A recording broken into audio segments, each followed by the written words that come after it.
মুর্শিদাবাদের কান্দি থেকে অযোধ্যা রাম মন্দির অন্তত 850 কিলোমিটার পথের সঙ্গী সাইকেল। আর এই সঙ্গীকে বাহন করেই অযোধ্যা রওনা মুর্শিদাবাদের রকি বাগদির। সম্প্রতি রামলালার টানে অযোধ্যা পাড়ি দেন রকি। তার যাত্রার দিনে রীতিমতো উৎসবের পরিবেশ জীবন্তী গ্রামে।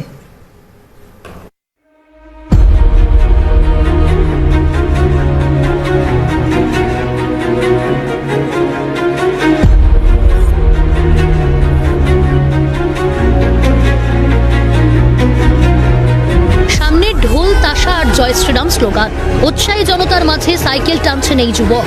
মুর্শিদাবাদের কান্দির জীবন্তী গ্রাম সম্প্রতি উদযাপনে মেতেছিল, কারণ গ্রামের ছেলে পাড়ি দিচ্ছেন অযোধ্যা। উপলক্ষ 22শে জানুয়ারি রামলালার প্রাণ প্রতিষ্ঠা। তাই তার সাইকেল যাত্রা শুভ করতে রকির পরিবার এবং বর্ষীরা গ্রামের কালী মন্দিরে পুজো পার্বণে অংশ নিয়েছিলেন। তাকে উৎসাহ দিয়ে যান বিধায়ক সুব্রত মৈত্র। পেশায় কাঠের দোকানের কর্মচারী রকির উদ্যোগে গর্বিত জীবন্তী গ্রামের প্রত্যেকের একটাই বার্তা, যাত্রা শুভ হোক। তার যাত্রাপথে মহতি প্রচার অভিযানও করবেন রকি। তিনি বলছেন, গাছ লাগান, পৃথিবী বাঁচান। সাইকেল চেপে কান্দি থেকে অযোধ্যায় সফরের পরিকল্পনা প্রসঙ্গে সিএনকে কি বললেন রকি? প্রচুর লোক হয়, আর 500 বছর পর রামের যে মূর্তি স্থাপন হচ্ছে সেই জন্যই, আর 22শে জানুয়ারি রাম উদযাপন হচ্ছে সেই জন্যই আমি আরও চেষ্টা করছি 22শে জানুয়ারির আগে পৌঁছানোর চেষ্টা করছি। হঠাৎ ট্রেনের টিকিট কাটার সময় হয়নি, সেই জন্য সাইকেল নিয়েই প্রোগ্রাম করে নিয়েছি, সাইকেল নিয়েই যাবো। আজকে বার্তা দিতে যাচ্ছি আমি, গাছ লাগান, পৃথিবী বাঁচান, একটা বার্তা আমার এতেই আছে। এই বার্তাটা দিতে যাচ্ছি আমি। ছেলের উদ্যোগে পাশে থাকার বার্তা রকির মায়ের। ভালোভাবে অযোধ্যা ঘুরে এসে রামের দর্শন করে আসুক, এমনটাই চান মা। গোটা গ্রাম নানাভাবে সাহায্য করেছে, ওরা পাশে আছেন। আমার ছেলে সাহসী, ঠিক লক্ষ্যে পৌঁছে যাবে, জানান রকির মা।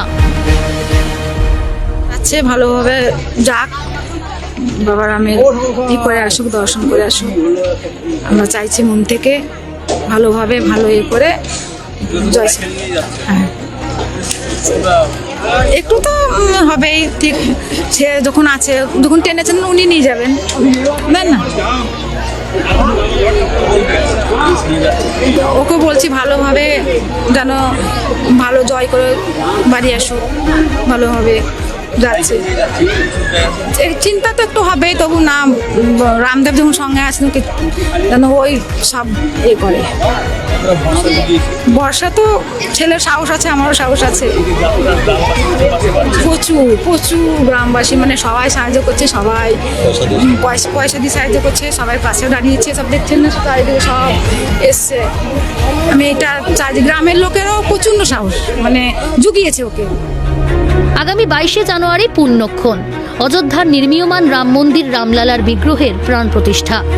অনেকটাই এগিয়েছে মন্দির নির্মাণের কাজ, তাই গোটা দেশ থেকে রামভক্তরা 22শে জানুয়ারির অপেক্ষা, রামলালাকে একবার চোখের দেখা দেখতে। মুর্শিদাবাদ থেকে মৃন্ময় গোস্বামী এবং ভিক্টর বন্দ্যোপাধ্যায়ের রিপোর্ট, ক্যালকাটা নিউজ।